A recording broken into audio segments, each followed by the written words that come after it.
예, 시청자 여러분 안녕하십니까? 안녕하십니까? 임항수 변호사님의 정상회담 코너입니다. 임 변호사님 안녕하세요. 안녕하십니까? 예.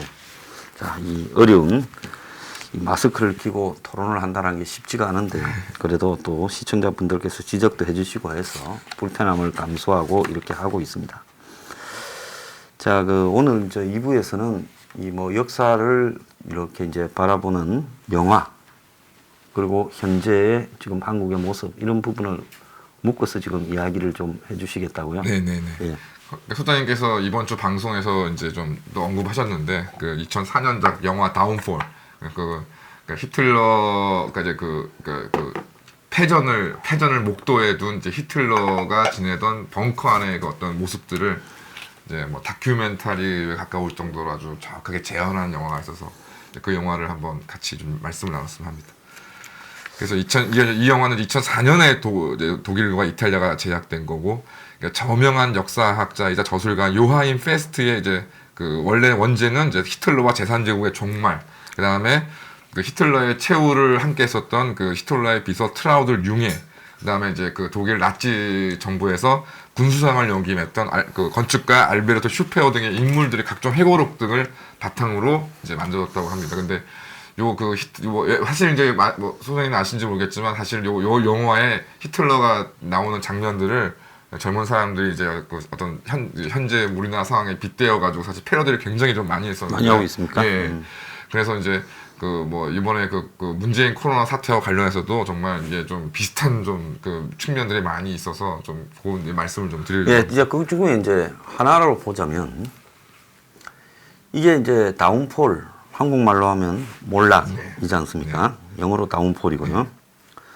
그러면 이제 결국은 히틀러는 이 영화가 시작되는 점이 이제 바로 벙커에서 시작하지 않습니까? 네, 그렇습니다. 그러니까 히틀러가 망하기 한 2주 전부터 이제 자살할 때까지 그래서 이제 항복하는 순간까지 이제 영화가 전개되지 않습니까? 자, 그렇게 보자면 지금 문재인이 요즘 보이고 말하고 하는 행태가 제가 진짜 많이 비슷하다. 친이대만 남은 것 같다. 누구도 저항을 하지 않아요. 몰락에 봐도 지금 그런 게 나오지 않습니까? 장군들이 누구도 황당한 소리를 해도 저 미쳤구만 하지 저항은 안 하지 않습니까? 왜? 또라이가 되었으니까. 그 다음에 이제 또 다른 부분으로는 거의 판단 능력이 이성을 상실해 가잖아요. 이제 그런 부분도 보이고. 그 다음에 본인 스스로는 어떤 행태로든 뭔가를 이렇게 좋은 기회가 올 거다라고 환상에 빠져서 자기 어떤 아집에서 좀 미쳐가는 듯한 모습도 보이잖아요. 문재인 쪽이 지금 하는 거하고 굉장히 비슷하다. 저는 그렇게 생각합니다. 네, 그런 현상들이 저도 맞아요. 소장님 말씀을 듣고 보니까 많이 됐습니다. 그러니까 소장님 말씀한 것처럼 영화의 부분은 이제 그 영화의 첫 부분은 아직 이제 소련군의 포위망이 완전하지 않은 상태여서 이제 괴링이나 이제 히물러 등의 이제 히틀러의 참모들이 이제 히틀러를 보고 베를린을 탈출해서 이제 바이에른 지방이나 이런 곳으로 가자고 하는데 이제 히틀러가 거절합니다. 그러면서 이제 괴링이나 히물러는 이제 베를린을 탈출해서 이제 바이에른을 건너가고 그 직후에 이제 소련군이 완전히 베를린을 포위를 해서 이제 베를린 점령이 이제 촌각을 다투는 그런 시점에서 그 영화에서 보면 슈페어가 잠깐 히틀러를 만나러 오잖아요.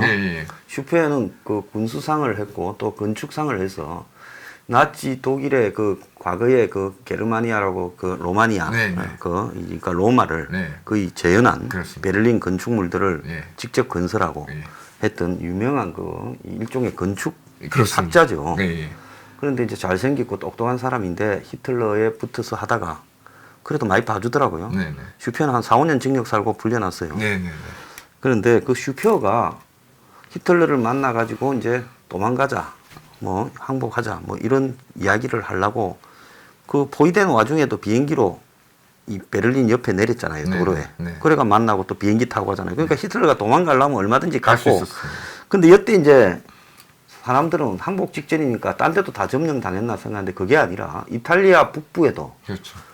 이 독일군이 그대로 있었고 예, 예. 알프스부터 시작해서 예.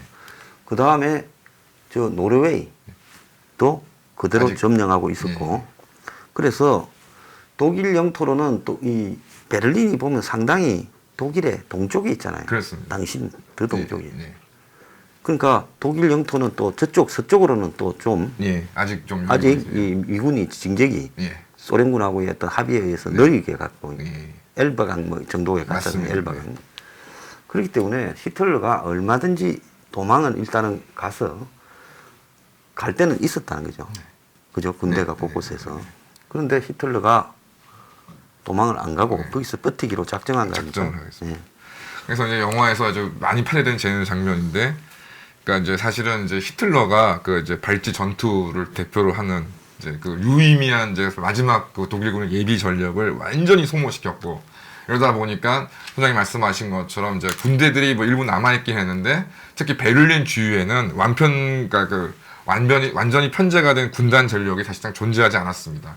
그런데 이제 히틀러는 뭐 뱅크 군단이니 뭐니 해서 마치 그게 뭐 온전한 전력이 있는 군단들이 있음에도 뭐 베를린을 진격해오는 소련군에 대해서 공격을 하지 않는다고 막 광분을 하는 장면이 있고, 이제 그거를 말씀하신 것처럼 그 독일군 이제 총참모부 장군 장성들이 그 내용을 뻔히 알면서 히틀러가 완전히 망상 속에 있는 군단들을 생각하면서 지금 막 어떤 명령을 내리고 있다는 걸 알면서도 딱 침묵을 하죠. 그래서 그런 장면들이 있는데, 이번에 문재인 코로나 사태 관련해서도 진짜 문재인이 2월 27일 청와대 참모들한테 마스크 수급이 잘못됐다고 질책을 하고, 뭐 말씀드린 바와 같이 이제 마스크 사재기는 사실 1월 말에 이미 다 극심하게 이제 이루어졌던 거고, 대한민국 정부가 1월 30일 날 300만 장 마스크를 공급을 하겠다, 500만 불 지원을 발표하겠다. 그다음에 심지어 서울시장 하고 있는 박원순이도 중국 마스크에 대한 지원을 다 강행하지 않았습니까? 그다음에 뭐 중국 상인들 각 지자체 등도 막 지자체 공공기관도 마스크 확보에 엄청난 그 광풍을 저질렀다는 겁니다. 그러니까 한국에 와서 뭐 입도 선매를 해서 네. 뭐 마스크 공장 옆에 차들이 고급 차들이 줄을 네. 서고 몇십억씩 현금을 들고 찾아왔다는 보도가 이미 이렇게 하기 한 열흘 전에 맞습니다. 보름 전에 다 나오지 않았어요. 네. 그런데 새삼스럽게 그렇습니다. 마스크라고 투기 대상, 예. 즉 수요와 공급에서 가수요나 이런 것들이 엄청나게 생겨버리면서 마스크가 그러니까 정부가 이야기하는 이 표준 가격, 공급 가격 1,000원과 실제로 시장에서는 마스크가 웃돈이 얹어져서 부르는 게 값이고 네. 그러면 당연히 뭡니까? 이중 가격이 형성되면 블랙마켓, 암시장이 형성돼서 그건 경제학의 기본이에요. 그렇습니다. 그러니까 현실을 모르게 엉뚱하게 가격을 책정해 놓으면 당연히 암시장이 형성돼서 마스크는 지하로 숨어버린다. 네. 그 지하로 숨은 거 아닙니까?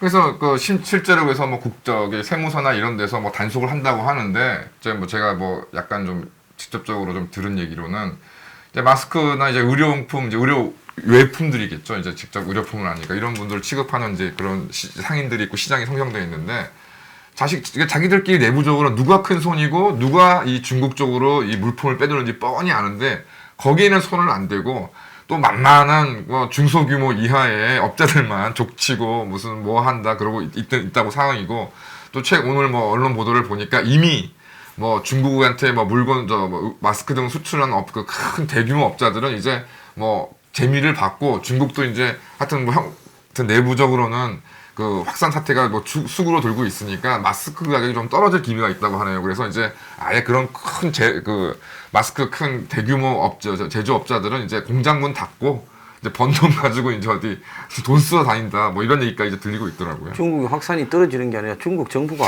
끝났다. 네. 이렇게 해서 숫자적으로 조정을 하고 있죠. 확진자가 하루에 125명, 그렇죠. 사망자가 30명이다. 그렇죠. 이렇게 말을 하니까 이제 가다 놓은 우한시 후베이 외에는 나머지는 다 소비 활동을 해라 어쩌라 하도 중국 정부가 그러니까 그런갑다 하고 이제 마스크도 안 끼고 돌아다니고 그렇습니다. 이제는 그냥 죽는 사람은 죽는 거고 그렇습니다. 뭐 다스는 사니까 네. 그걸로 밀고 가자고 중국은 방향 전환을 했어요. 그러니까 이제 중국에서 당연히 마스크가 이제 이렇게 떨어지고 또 중국이 얼마나 마스크를 만들어 제끼겠습니까? 그렇습니다. 지시해서. 네. 그러니까 중국의 이 마스크 생산력이라는 거 이런 건 잘 만들잖아요. 그렇습니다. 이게 뭐 기술이 필요해요. 뭐가 있어요. 그렇습니다. 그러니까 중국에서 이제 굳이 한국의 마스크가 그 뭐 중국에 세 발의 피도 안 되죠. 네, 그러니까 굳이 뭐 이거 비싸게 주고 사갈 이유도 없어져 버렸겠죠 이제. 어쨌든 이 마스크의 지금 대란, 지금 대한민국 국민들이 겪고 있는 마스크 대란이야말로 정말 철저하게 문재인에 의해서 지금 이루어진 것인데, 이제 문재인은 남의 일처럼 밑에 있는 장관과 이제 공무원들을 족치고 있는, 이제 말 그대로 정말 그 히틀러의 말기에 못한 모습을 보이고 있고. 요즘 마스크가 권력이래요. 계급이고. 네. 집에 마스크가 이만큼씩 재놓고 있는 사람은 한국 사회에서 일정한 사회적 지위가 있거나 부를 축적한 사람이고, 마스크를 5개씩 배급을 사러 다니는 사람은 그건 서민들이라는 거예요. 네. 아니, 그러니까 요즘에서 이렇게 뉴스 같은 걸 잠깐 보다가 막 국회의원이나 장관들이 이렇게 좀 한눈에 봐도 제가 지금 하고 있는 마스크보다 훨씬 좋은 마스크를 하지 않습니까? 저 좀 약간 섹시해 보이더라고요. 저는 마스크를 어떻게 좀 있느냐. 조금은 있었어요. 황사가 심할 때 네. 마스크를 좀 사놨어요. 또 좀 들어온 게 있고, 다들 막 그냥 사무실에 굴러다니도 나눠줘도 쳐다도 안 보고 내가 다 모아갖고 구석에 박아놨어요. 그러다가 이 사태가 오니까 그래도 마스크가 그러니까. 조금은 버틸 게 있다 이래. 그 다음에 이제 두 번째가 이제 뭐 최근에 뭐 여기 뭐 우리 시청자 여러분 잘 아시겠지만 이제 황 소장님께서 또 이제 고소를 당하셨습니다. 참 말도 안 되는 참 조민권 가지고 참 고소를 당하셨는데. 그거 딴 거 아니에요. 딱 2가지 돼. 온 거 보니까 어찌나 가렸는지 가리고 했는데 뭐 100한 수십 명을 고소를 했습니다. 100수십 명을요. 유튜브 하는 사람들. 그래서 하나는 황장수가 이 조국 딸이 대학 들어갈 때 네. 조국이 부산대 의대 교수와 통화를 했느냐. 네. 그 당시에 통화를 했다고 네. 하는 여러 가지 보도들이 있어서 내가 그랬죠. 네네. 그런데 지금 언론도 제보자의 입을 빌어서 그런 투로 이야기를 했다 말했는데 당신은 단정적으로 이야기했다. 그게 한 건이에요. 네. 근데 거기 보면 통화했다고 난 언론도 많아요. 그렇겠죠. 다른 하나는 주민등록 변경을 했는데, 그리고 변경을 해서 대학에 들어갔다 했는데, 그게 아니라 이제 저쪽에서 이야기는 변경은 그 뒤에 했다. 대학 들어간 뒤에, 대학원 들어간 뒤에. 근데 그때 또 보도된 내용에 보면 변경했다라는 것도 또 있어요. 자, 유튜브 하는 사람들이 이런 문제 정도에 대해 언론 보도 내용을 토대로 해서, 언론 보도는 그렇게 이제 이 오판을 이 자소한 부분에 심각하게는 안 하잖아요. 또 심각하게 했으면 그때 조국 쪽에서 정정을 해서 또 교정을 하거나 했다라고 하면 그게 알려질 정도였으면 나도 정정을 했겠죠. 근데 이제 그런 걸 갖고 했어요. 근데 이제 다른 사람들은 보니까 여성 연예인과 어떤가 포르쉐도 있고 네네. 뭐 별게 다 있더라고요. 네네. 근데 아니 내가 그렇게 많이 이야기했는데 내 말 중에 기껏 이런 거 갖고 고소를 좀 했으면 좋겠어. 그 뭐야 그 저기 저 웰스 CNT 네네. 예? 네네. 조국 거다 네네. 라는 부분에서 조국이 네. 거기에 건설 뭐 전기공사를 100수십 개를 싹쓸이 했다. 네. 도리를 했다. 네네. 기억납니다. 예? 내가 그 말 수도 없이 했어요. 네. 엄청 하셨죠. 그런데 지자체 몇 개씩이 수십 개씩 밀어줬다는데 이거 전화했을 거다. 틀림없이. 그래서 했을 거다. 이걸로 고소를 갖다가 좀 하든가 하지. 어디서 진짜 지연 말단적인 걸로 고소를 하는 쪽팔리게 하려면 그런 걸로 고소를 좀 하든가. 안 그러면 상상 무슨 저축은행이 그냥 저렇게 돈을 줄 수가 있느냐. 예? 그 고링크에. 네. 그거 상상저축은행이 상장하는 과정에 뭐 도와준 거 없냐? 네. 그런 걸로 고소 좀 해라 이 말이요. 쪽팔리게 이런 지저분한 걸로 고소하지 말고. 이것도 이제 하여튼 이 뭐 그 다음에 이제 뭐 소장님이 좀 양 뭐 대략 말씀하셨지만은 이게 또 세무서에서도 이번에 전 뒤로 저 처음 들어봤습니다. 이게 뭐 보통 이제 잘 아시겠지만 이제 사업자들 같은 경우에는 뭐 개인이든 법인이든 일단 자진 신고를 해서 이제 비용 매출과 이제 비용을 쭉 이렇게 저 뭡니까 이게 신고를 이제 자진 신고를 하면 거기에 이제 세금을 납부를 하게 되는데 뭐 잘 아시겠지만 요즘에 뭐 그 어떤 그 매출 같은 경우는 다 계좌로 다 인정이 되고 선생님 같은 경우 워낙 또 거기에 또 예민하신 분이다 보니까 하여튼 뭐 그 연구소로 들어오는 뭐 어떤 이제 수입도 아마 다 이제 그 신고를 하셨을 거고 전액 신고 다 했어요. 예.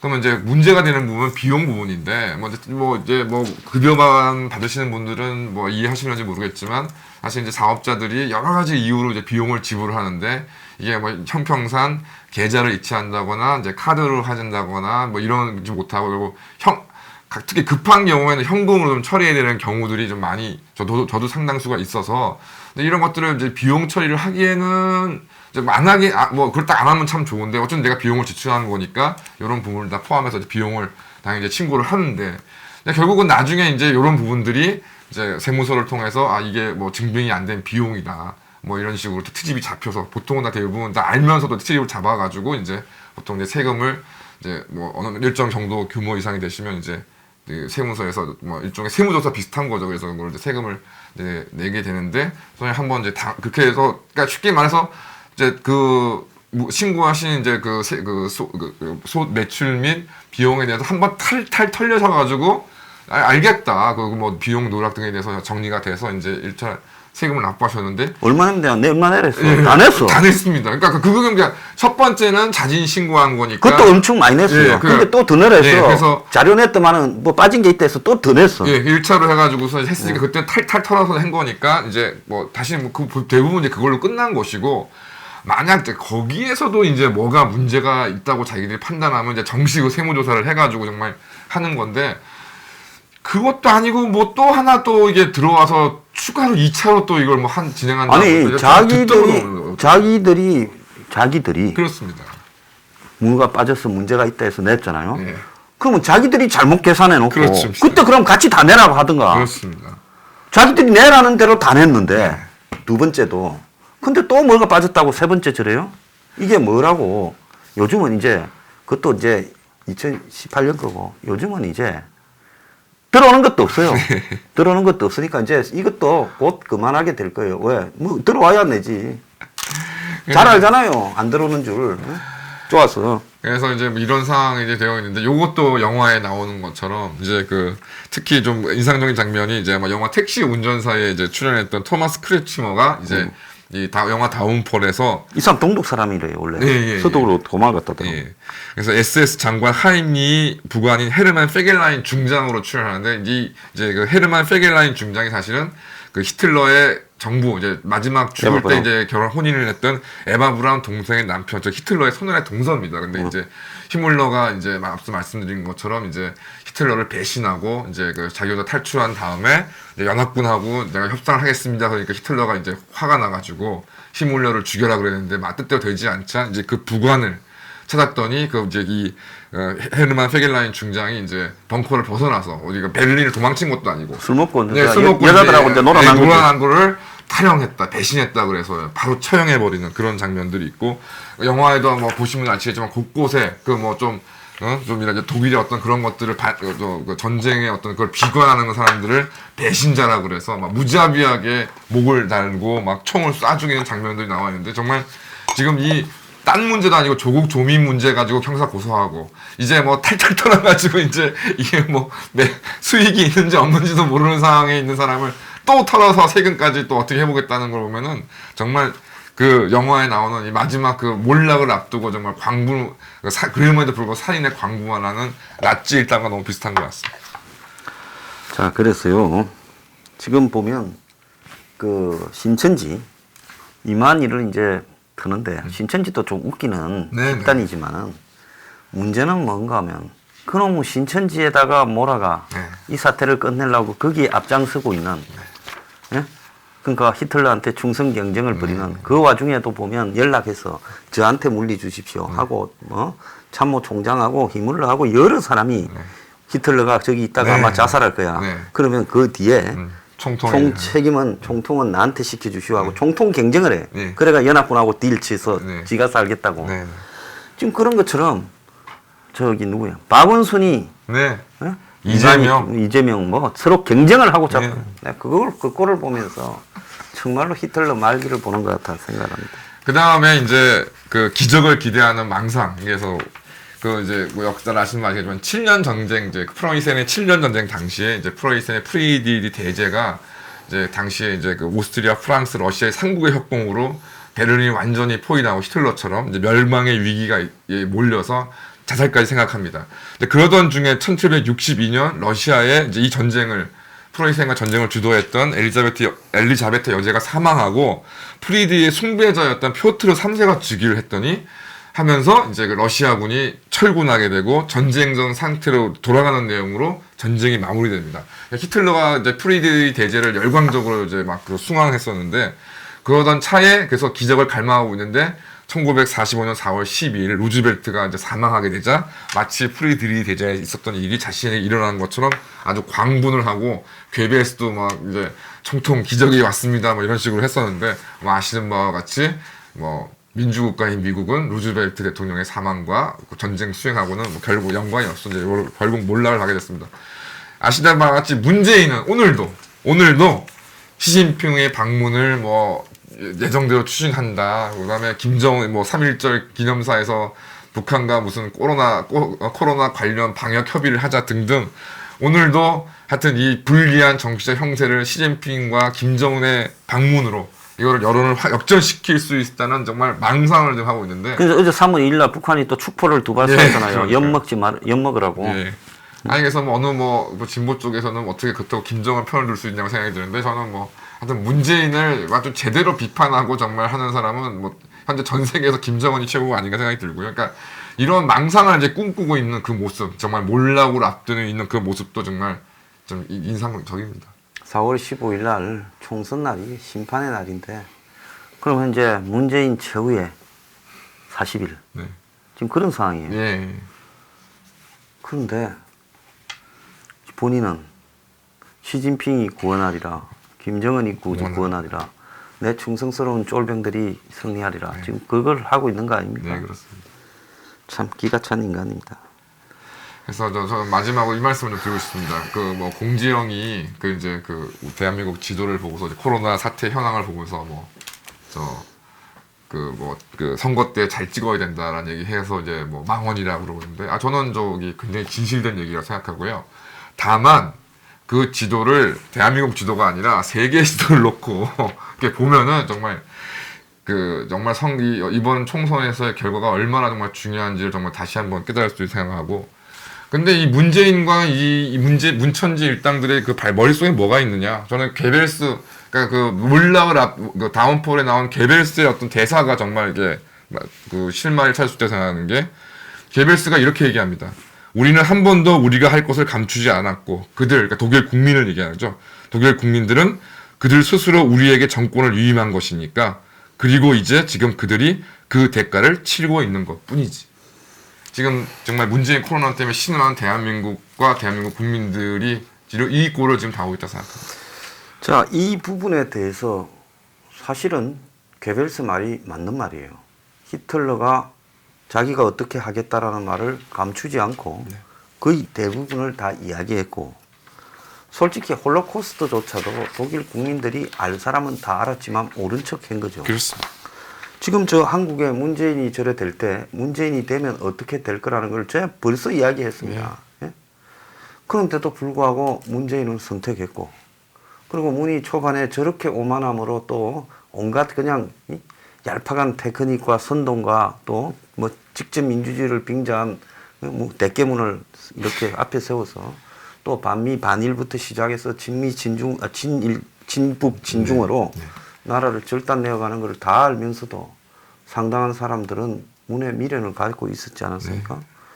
그러니까 그 대가가 지금 이 재난으로 전대미문의 재난으로 오는 거예요.